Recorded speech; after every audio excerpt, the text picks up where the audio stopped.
Bom dia, queridos amigos, amados irmãos. O assunto aqui é fé.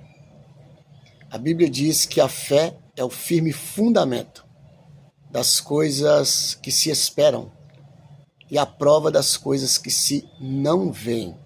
Por ela, os antigos alcançaram testemunho.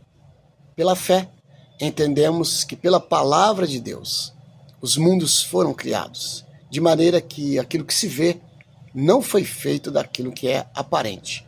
Hebreus capítulo 11, versículo 1 ao 3. Pela fé em Jesus, Pedro, ele fez o impossível. Era impossível o homem andar por cima das águas. E Pedro, obedecendo a ordem de Jesus, pela fé, ele anda por cima das águas. Então, diante do impossível, somente pela fé nós vamos permanecer de pé. E Pedro permaneceu de pé pela fé em cima do mar.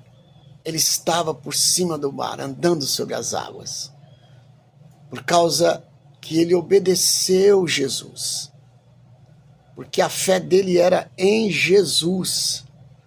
Então a fé verdadeira é a fé em Jesus.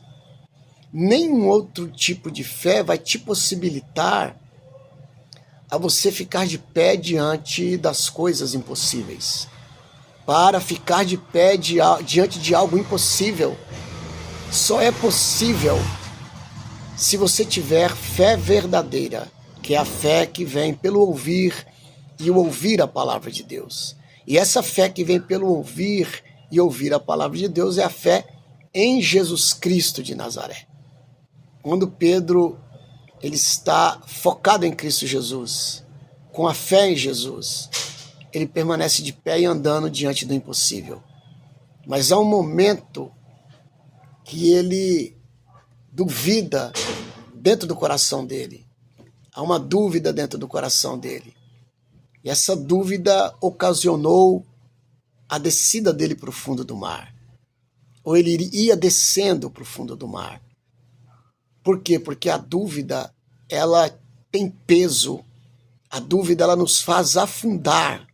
A fé nos faz levitar diante do impossível, diante da impossibilidade.